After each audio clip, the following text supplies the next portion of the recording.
welcome back to For the Property Investor with the weekly news segment with, of course, Nick Bendall. Wouldn't be the same without you, Nick. Well, I'm very, very happy to be here. Yes, and we couldn't do it without you. I mean, you bring the news. Well, it would be awkward if we weren't here together. I'd be reading the news to no one and you'd be listening to no one. Yes, well, I'd be on my soapbox with no one to listen to me. Exactly. Yeah. What's been happening for you this week, work-wise? Well, for those who don't know, I'm the owner of a business called Hunter and Scribe, which is a copywriting agency that writes content for property and finance professionals. And just one highlight since we last spoke, had a couple of mortgage brokers in different parts of Australia sign up with our company. One of them wants recurring social media posts and another wants a monthly newsletter. Great. Okay. And I think I've got a couple of referrals for you already. So from some people I've been speaking to this week. So I'll send those through later. But for us, the Adelaide train is starting to happen and get going. So stay tuned. I'll soon be able to announce an official start date to opening up property management in the Adelaide market. So looking forward to that. And for the listeners, what markets are you currently in? Oh, yes. So we're doing property management all across Sydney Metro, Central Coast, Newcastle, Hunter Valley, all in New South Wales. And then we've got Southeast Queensland out to Toowoomba, out through Ipswich and Toowoomba, down through Gold Coast, and then up through Sunshine Coast and Brisbane. Far North Queensland with Townsville and Gladstone is available as well. And Melbourne Metro and Perth Metro. Okay, well, and soon to add Adelaide to that. Which I'm delighted to see. Thanks, Nick. All right, what's in the news this week, Nick? Well, first story, national property values rise another 0.6%. Australia's median property price has now increased for 13 consecutive months, Owen, according to CoreLogic. The median rose another 0.6% in February, taking the quarterly rate of growth to 1.3%. 6 of the 8 capital cities experienced median price increases in the 3 months to February. We had Perth growing by 5.2% in the February quarter, Adelaide 3.6%, Brisbane 2.9%, Darwin 1.6%, Sydney 0.6%, and Canberra 0.3%. Meanwhile, Melbourne went backwards by 0.6% in the February quarter, and Hobart went backwards by 1.4%. So the 3 big standouts, Perth 5.2, Adelaide 3.6, Brisbane 2.9. Owen, why are those 3 cities experiencing more growth than the other capital cities? Yeah, Perth is the big story. It's still going, has been going for a while, and it's been going very hard and strong for quite a while. So yeah, it might not have a lot of time left at those high figures. But Adelaide is still going strong, as well as Brisbane. I mean, I'm not surprised by any of those figures, and it's what we're hearing from all the buyers agents that we work with. And it comes down to price point and rental return. It's you then look at your Sydney and Melbourne, where you're looking at very high price points. Your return in Sydney isn't that great, and then Melbourne has got other problems altogether. Well, interesting what you said about Perth. A moment ago, you suggested that it might be running out of steam in the not too distant future. So Perth's median price grew 5.2% over the quarter and 18.3% over the year. Do you see an end in sight for this extraordinary boom? You always see it when there's when you start hitting close to 20% annual growth rates that it can't grow that hard and fast for that long. Even in Sydney, that can't be sustained for that length of time. and it's and hearing from buyers agents that are buying in Perth and have been for a while, they're starting to make noises that Perth, for some investors, is starting to become just slightly out of their reach, or they're having to go for properties that aren't necessarily the most ideal properties. So because they're having to look at their price point, whereas 12 months ago they could buy anything, and they had their pick of the crop for quality. Now, looking at the two capital cities that went backwards in the quarter, so Melbourne went backwards by 0.6% in the quarter, Hobart by 1.4%. Why have Melbourne and Hobart been going backwards, Owen? Hobart, don't really have much to add there. It's such a small city that it'll have these fluctuations, and it doesn't grow very often. So yeah, it did have quite good growth for a short period of time during middle of COVID, when people decided, been putting off moving to Tasmania my whole life, so I'm going to do it now. Yeah, so I'll leave Hobart aside for that. But in terms of Melbourne, talking to people in Melbourne, they're very negative on the property market there. State government's bringing in a lot more land tax rules there, where investors will be paying more. So not a lot of people are buying as a result. And people who might own and are thinking of selling are selling. So the Victorian state government are going very, very left in terms of their attitude towards investors, and as a result, we're going to start to see rents increase a lot more, and we're going to see the housing market flatten. So yeah, not a lot of positive to say about Melbourne. Okay, well, I will leave that right there and we'll move on to our next story. Research paper calls for zoning reform. The fundamental cause of high property prices and rents, quote, is that planning restrictions limit supply, driving up prices and rents, according to a research paper from the Centre for Independent Studies. Quote, a mountain of academic research finds zoning restricts supply and this increases prices and rents, the paper added. The paper also said there were many examples where the ending of planning restrictions had been followed by huge increases in construction and reductions in housing costs. For example, when New South Wales lifted restrictions on granny flats in 2009, quote, this led to a five-fold increase in construction, or about 49,000 extra dwellings by 2020. As a result, the paper called for state and local governments to become more supportive of development proposals, the federal government to withhold money from governments that don't meet housing targets, and the community to become more accepting of higher density living. Let's go through those three recommendations one by one, Owen. One of the recommendations is for state and local governments to become more supportive of development proposals. What do you think of that? I think I've mentioned it many, many times before with these conversations we have each week, Nick, that the number one thing that the government can do is to be able to fix the supply issue. It's and that's the only thing that will long term fix this housing crisis. So sorry, I'm just reading your question as well to be able to answer it here. One of the it's to be able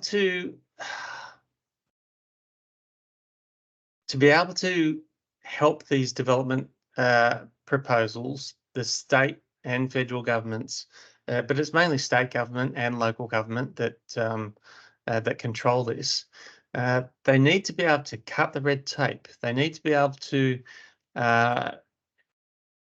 come around to higher density living as well, and society needs to be able to come around to it as well. Like there are, I know we all like our local community and we all move into a local community for what it is right now when we move, but things change. Things change in life.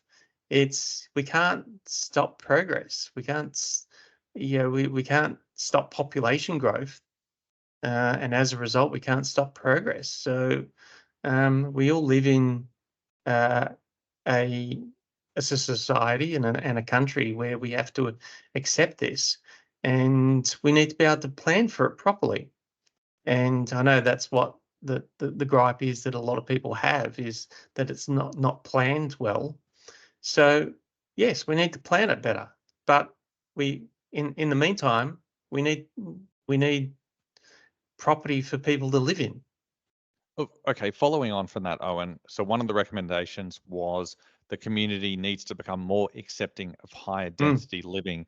It sounds like you support that. It sounds like you think people need to realize that we can't all live on a quarter acre block anymore. And we need to now realize that population's growing, there's only so much land, and we have to accept that there are going to be lots of apartment blocks in our big capital cities. Yeah, and also our expectations of of what young people are going to be able to do to get into the property market. They don't all want to live on on a house with the picket fence, that they have to travel for an hour and a half to get to work every day. So it's quite normal and acceptable now for younger people to be able to rent where they want to live, which more than likely will be close to where they want to work, and they'll buy properties for investment. And so it's a real thing. It's that people are doing, and it works. And from a financial point of view, it works. So it's something that uh, all of society needs to um, be okay with. We need to build on our train lines. So yes, if you live in the nice leafy area, which has got a nice train line, and you're used to having huge houses on big blocks close to train lines, well, yeah, unfortunately, that's not going to last for long. Well, the research paper, Owen, it also says the federal government should withhold money from state and local governments that don't meet housing targets. Is that fair? Something needs to be done, uh, and I mean, that's very much a stick approach. Um, it would be better if there was more consultation done so that everyone was working together. But I guess we're talking about politicians here trying to get something done. So, and they all have their different agendas. And but at the end of the day, it's the public that's paying for it with higher property prices, higher rents, and just a lack of housing in general for people who can't get anywhere to live. And Okay, well, it always hurts the lower socioeconomic demographic first. So it's unfortunately that even if they started doing everything right today, uh, we're looking at 10 years away before we would catch up. well, you've provided a nice segue into our final story today. New government housing scheme one step closer to reality. The federal government's shared equity scheme, Help to Buy, has now been approved by the House of Representatives, although it still needs to be approved by the Senate to become law. Under Help to Buy, the government would make an equity contribution of up to 30% for someone buying an existing home and up to 40% for a new home. Buyers would be able to enter the market with a deposit of just 2% without having to pay LMI. Buyers would have to be owner occupiers and would need to earn less than $90,000 for singles and a combined $120,000 for couples. Does Help to Buy sound like a good idea to you, Owen? Um, Yes, sure. As long as they got something to buy. As per the previous story, like if there's nothing that's been built or for them to be able to buy, then what's the point? So is it another band-aid? It's yeah, I mean, is it better than a cash handout for first homeowners grant? I I I think yes. But it might still have the same result. It's and because of the limits, because of the income limits, you're not going to be helping anyone in you know in most of Sydney, that's for sure. So Well, it's interesting you mention kind of the point you made 30 seconds ago, that one of the criticisms of government buyer schemes is that they exacerbate the housing affordability problem, the problem they're trying to solve, because they increase demand rather than supply. Are we mm, running this risk with Help to Buy? yeah, it's I mean it's just the same but different on the first homeowners grant situation, where you see every time they lift the limit for the grants and the state government stamp duty relief for first homeowners, there's like this race uh, up to that limit of prices. Um, and so the price disparity between, say, what's the limit now? I think it's 800,000 in New South Wales, 800 or 900,000 to be able to get the grant and the stamp duty relief. Well, if you what you get for that price is not a lot. Now, if you double that price, you get something 4 times the value in terms of area or size or whatever it might be. So that's where it doesn't make sense, and it's like a false economy. And yes, so if I'm just looking at the detail here of you're looking at they're going to put in, was it 30 or 40%? But the big limit is that's going to knock a lot of people out in the cities, especially Sydney, is the 90,000 for singles and 120 for couples. It's anywhere close to, yes, in the outer suburbs, you'll have those situations. And they don't have any price limits, so I guess they're limiting the price based on borrowing capacity for those incomes. And so it's just a same but different when it comes to the issues that come about as a result of the first homeowners grant.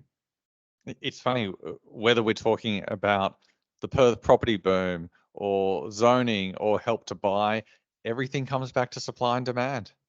Oh, you had to come up with it. You had to say those words, didn't you, Nick? Yeah, I was trying to refrain from saying that 10,000 times this episode, but yes, it is true. It is supply and demand that controls everything in terms of pricing.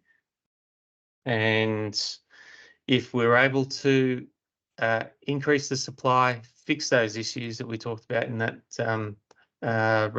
zoning reform article, then that would be a game changer. And it's just that one thing. If they just need to focus on that one thing. So, yeah.